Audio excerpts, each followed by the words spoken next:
The Stoics built their entire philosophy on a single observation, and once you see it, you cannot unsee it. Some things are up to you. Most things are not. Epictetus, born a slave in the Roman Empire, opened his Enchiridion with these exact words: some things are in our control and others not.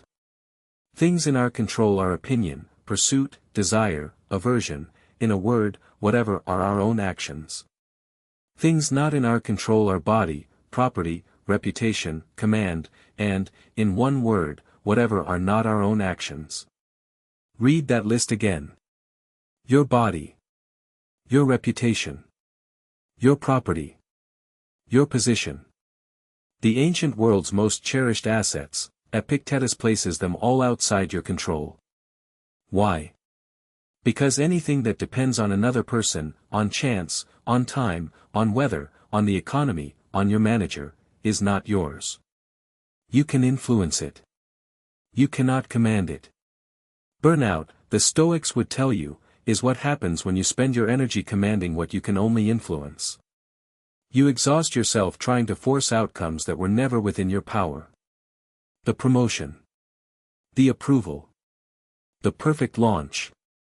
The unbroken streak. The Stoic does not work less. The Stoic works on different things, the things that are actually theirs. Marcus Aurelius was the most powerful man on earth. He ruled an empire of 50 million people. He fought a 15-year war on the Danube frontier.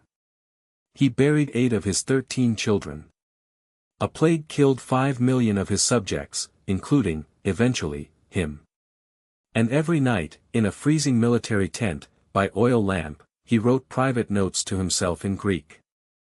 We call them meditations. He never intended them to be read. They were the journals of a man trying to keep his soul intact under pressure that would have shattered most of us by lunch. In Book 6, he wrote, "Confine yourself to the present." In Book 4, very little is needed to make a happy life, it is all within yourself, in your way of thinking. In Book 8, Exhausted, he reminded himself, the happiness of your life depends upon the quality of your thoughts. Notice what he never wrote. He never wrote, I need a vacation. He never wrote, if only Cassius hadn't betrayed me. He never wrote, when the war ends, I'll finally rest. Because Marcus Aurelius understood something we have forgotten, peace is not a place you arrive at when the conditions are right. Peace is a discipline you practice when the conditions are wrong. Seneca said it more sharply. In On the Shortness of Life, he wrote, it is not that we have a short time to live, but that we waste much of it. We are not busy. We are scattered, pulled in 50 directions by things that do not belong to us. You finish work at 6. By 9, you are still mentally rehearsing the meeting. By 11, you are scrolling, jaw clenched, planning tomorrow. You are not resting. You are simulating. Modern burnout is a Stoic diagnosis. You are spending Tuesday's energy on Wednesday's problems and Monday's regrets.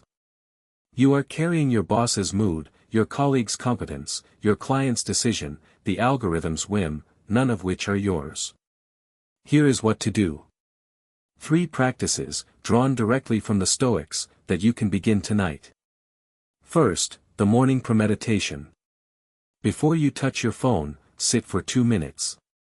Ask, what is in my control today? My effort.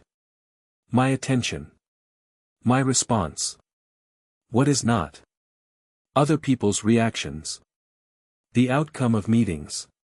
Whether I am praised or ignored. Marcus did this every dawn. He wrote, begin the morning by saying to thyself, I shall meet with the busybody, the ungrateful, the arrogant. Not to brace for misery. To remember that none of it touches the part of him that was free. Second, the view from above. When tension rises, the Stoics imagine themselves rising, above the desk, above the city, above the earth, until their crisis became a speck. Marcus wrote, you can rid yourself of many useless things among those that disturb you, for they lie entirely in your imagination. Most of what feels urgent is not. Altitude reveals it. Third, the evening review. Seneca described his teacher Sextius, who asked himself each night, "What ailment of yours have you cured today? What vice resisted? In what respect are you better?" Before sleep, write one sentence. What did I carry today that was not mine? Then set it down. On paper. In ink. Out of your body. Do this for 30 days. The exhaustion you have called burnout will begin to reveal itself for what it always was, the cost of a life lived in the wrong column. CTA, if this gave your shoulders permission to drop, subscribe.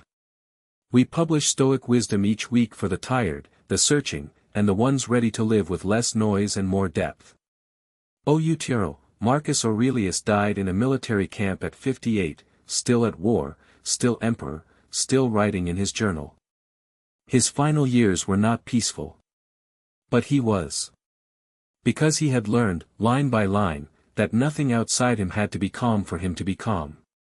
Tonight, before you sleep, write down one thing you have been carrying that was never yours. The colleague's opinion. Tomorrow's outcome. Someone else's choice. Then close the notebook. The Stoics waited 2,000 years to tell you this. You are allowed to rest. You cannot relax because you are trying to control what was never yours. In this video, we explore the Stoic cure for modern burnout, drawn directly from Marcus Aurelius's Meditations, Epictetus's Handwriting, and Seneca's letters. Learn the dichotomy of control, the morning premeditation, the view from above, and the evening review, 3 timeless exercises that helped a Roman emperor rule an empire under plague and war, and can quiet your mind tonight. This is not productivity advice. This is 2,000-year-old philosophy applied to the exhaustion of modern life, the late emails, the unanswered messages, the meetings that follow you home, the ambient pressure that never lets your shoulders drop. If you are searching for ancient wisdom that actually works in the modern world, subscribe for weekly Stoic philosophy made for thinkers, builders, and the quietly burned out. Stopwatch timestamps midnight, the hook 0:15, why this matters today 0:45, the Stoic foundation, dichotomy of control 3 o'clock, how Marcus Aurelius lived this under pressure 6 o'clock, modern burnout and 3 Stoic practices 9 o'clock, a challenge for tonight's Stoicism Marcus Aurelius burnout.